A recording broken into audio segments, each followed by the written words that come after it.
इस क्वेश्चन में आपको सामने दिया हुआ है कि 50 ml of 16.9% solution of AgNO3 को जब मिक्स करते हैं हम 50 ml ऑफ 5.8% NaCl सॉल्यूशन के साथ, तो उसमें जो PPT फॉर्म करेगा, किसका PPT फॉर्म करेगा? AgCl का। तो इस PPT का वेट निकालना है आपको। तो ध्यान देना, हम लोग क्या कर रहे हैं, क्वेश्चन को थोड़ा ईजी करने के लिए जो वॉल्यूम 50-50 में लिया हो उसको हम लोग डबल कर दे रहे हैं, यानी 50 को हम लोग क्या कर रहे हैं, 100 कर देंगे। तो हम लोग एज्यूम करेंगे कि आपके पास 100 ml है सॉल्यूशन AgNO3 का, परसेंट कितना इसका है, 16.9%, और 100 ml हम लोग किसका, NaCl का, और NaCl का परसेंट कितना दिया था क्वेश्चन में, तो दिया हुआ था 5.8।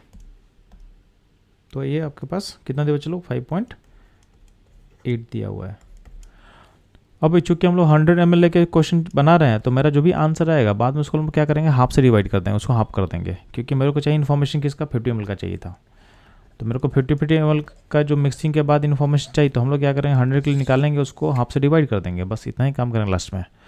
तो आप क्या करोगे, 100 ml का सॉल्यूशन में आपका जो वेट होगा AgNO3 का, वो निकल के आ जाए कितना, 16.9 ग्राम, और NaCl का वेट कितना निकलेगा, 5.8 ग्राम। आपको पता है AgNO3 का मोलर मास कितना होता है, ये मोलर मास आ जाएगा 170 के अराउंड आएगा, और NaCl का मोलर मास होता है, ये हो जाएगा 58.5 ग्राम। तो इसको आप जब डिवाइड करके क्या करो, पहले मोल निकालो, तो मोल जब निकालोगे तो ये मोल जो नियर अबाउट निकलेगा, ये मोल नियर अबाउट निकलेगा 1/10, और ये भी निकलेगा 1/10। अब इनका बैलेंस इक्वेशन लिख लो। तो AgNO3 में जब आप ऐड करते हो NaCl, तो उसमें PPT फॉर्म करता है किसका, AgCl का।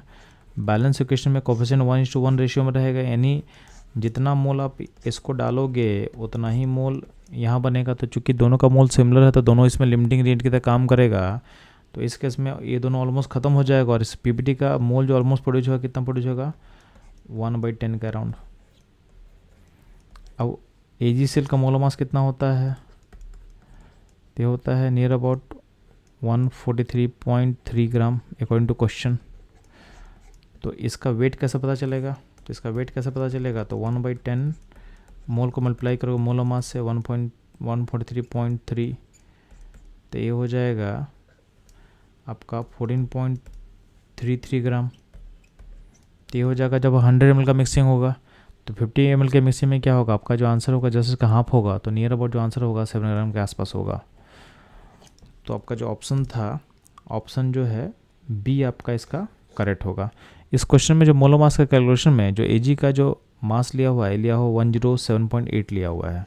नॉर्मली हम लोग क्या मानते हैं, Ag का मास को 108 मानते हैं, बट यहाँ पे 107.8 है, तो इसको लेने के कारण आपका जो यहाँ मोलर मास है ये 143.3 में लिख रहा हूँ।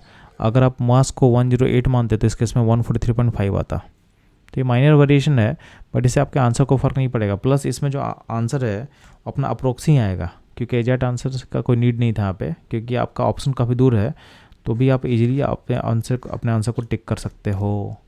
तो ये था इस क्वेश्चन का सॉल्यूशन एनालिसिस। मूव करता हूँ लोग नेक्स्ट क्वेश्चन पे।